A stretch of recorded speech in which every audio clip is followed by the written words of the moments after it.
You know, some of the followers on our channel only found out about the death of Roger Bear from my channel, which was kind of interesting, but one of the posters said, well, he doesn't listen to mainstream media. Joke is on him, and all due respect, I am mainstream media. When we refer to mainstream media in New Brunswick, it's community-based reporters like me that cover both sides. We don't cover news like Fox or CNN or one-sided, you know, like the Canadian networks can be. We just cover the middle. So I hope you take that in due respect. When you call me mainstream media, I am my own mainstream. When you go fishing, you go to mainstream, don't you? Well, if I'm giving you information that you feel you can trust, you can call me anything you want. Okay, getting to the point. This is the second part of the Roger Bear tribute where we've done this week. We talked about his career, but a lot of people don't know this. The 1974 Rangers, where he was a part of, were possibly one of the best teams in the 1970s not to win the Stanley Cup. Now, the 73-74 season was their 48th campaign in the association. Now, they had 94 points that year and a big third place in that very tough East Division. The squad made the semifinals after beating Montreal 4-2 in an upset because Michel Butler-Larocque was taken over Ken Dryden, but Rangers outlasted them like they did previously in previous series. Then the Rangers took on the Philly Flyers, and a lot of people thought they were going to give the Flyers everything they could handle, and sure enough, they took the Rangers to they took the Flyers to 7 games and lost in a very controversial Game 7. Now this was the year again of the big gag line with Vic Hadfield, Jean Brettel, and of course Roger Bear.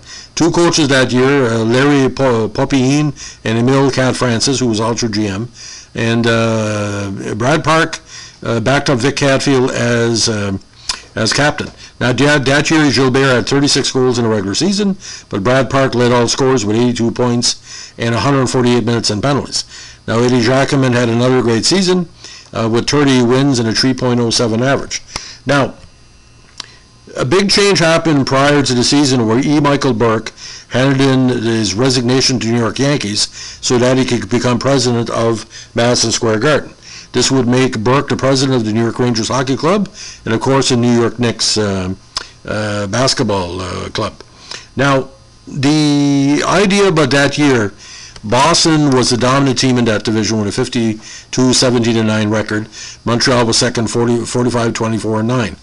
And the Rangers, of course, were third, and Maple Leafs were fourth. Any one of those 4 teams could have went heavy in the playoffs. It just happened that Rangers a 2 versus 3 matchup, where Montreal did not, that had home ice advantage.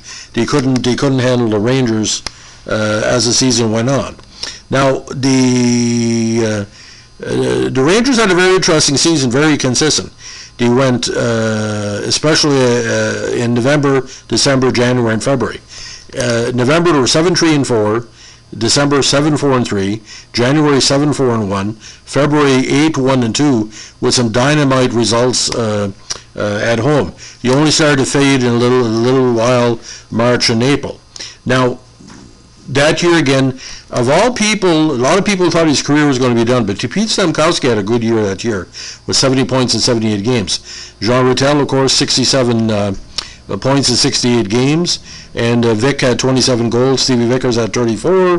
Walt Kachuk had 21. Teddy Irvine had 26. So it was a very, very balanced attack. Now, Bobby Russo was still playing. He put up 51 points. Bruce McGregor, too, as well.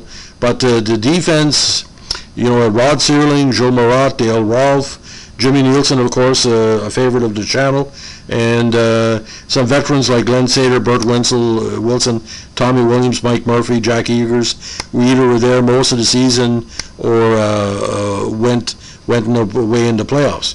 Now that year was Jacquemin, of course, Gilles Villemure, but Peter McDuffie, in one of his first games of his career, played 6 games.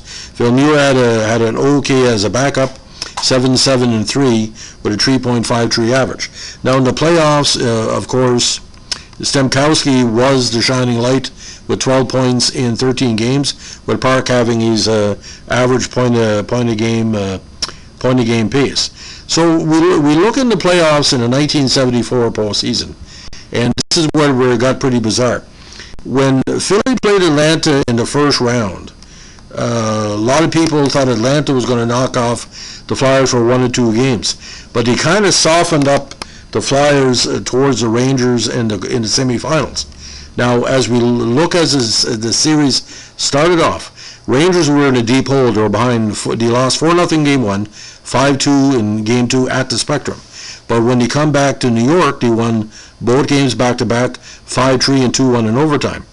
Going back to Spectrum for game 5, again the Flyers were more than ready, winning 4-1. But then the Rangers put the momentum back with New York in game 6 on May 2nd.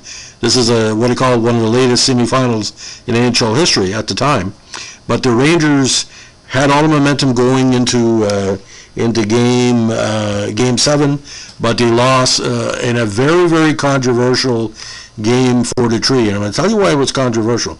A lot of people watched that game. They felt the Flyers were manhandling the Rangers at the Spectrum, and they were not getting any calls that benefit New York.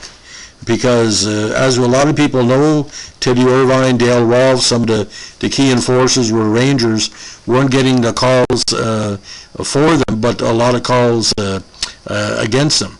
Now, you're saying to yourself, why did New York Rangers never win the Stanley Cup in the 1970s, despite having all those great players? Well, you had the Montreal Canadiens in the mix. You had, of course, the Flyers. You had Boston. You had all kind of these top players. Now, this game, I'm going to talk a little bit about Game 7 just to put it in perspective.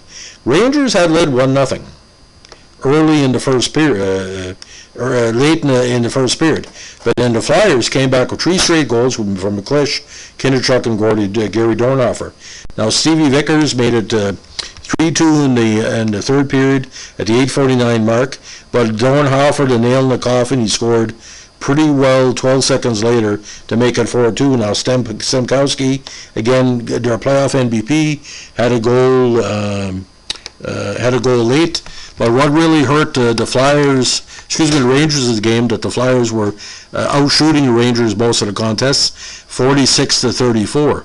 Now Dornhofer was not known to be that type of what they call killer instinct, but that's probably one of his best games as a Flyer. So technically, the main reason why the Flyers won the Stanley Cup in '74 had a lot to do, of course, with the big line and Rick McClish and Parent. But Dornhofer scoring those 2 big goals against a team that would beat him up on a regular basis, the Rangers. But Stemkowski, again, a lot of people felt he was done. A lot of media in New York was saying, he's not been doing nothing recently for the price we paid to bring him in. But Stemkowski, again, when you're three or 4 minutes away for the Stanley Cup final, that's how close it was. And Roger Bear said in published reports, God bless his soul, we were this close. You can't see the fingers what I'm doing, but he literally said, to a member of the Quebec media in French, he said, we're this close. Because he talked a lot about the fact Wayne Thomas and Michel Barry-Larocque having the majority of games in '74, Dryden not there. He said, hey, this is our opening. But Boston against the Flyers, Boston thought they were going to meet the Rangers somehow down the road, so them not meeting the Flyers, if that makes it, not being the Rangers, maybe they weren't up for the Flyers. Maybe they couldn't think that, they thought they couldn't beat the Flyers. Because if the Rangers took them to 7 games, then they had trouble with them in the regular season. But Roger Bear and that '74 Rangers team, again, one of the uncrowned champs in NHL history. So if you like what we're doing here, give us a like, comment, subscribe. Any thoughts about Roger Bear? Again, the gag line talking about Stemkowski, the big gear, the Villemure, Jacquemin combination, which I think one of the best 1-2s in NHL history for the States, especially. Let us know. And again, to all the fans of Roger Bear, our condolences from myself, the supporters of the channel. He will be missed. Have a good day. Bye.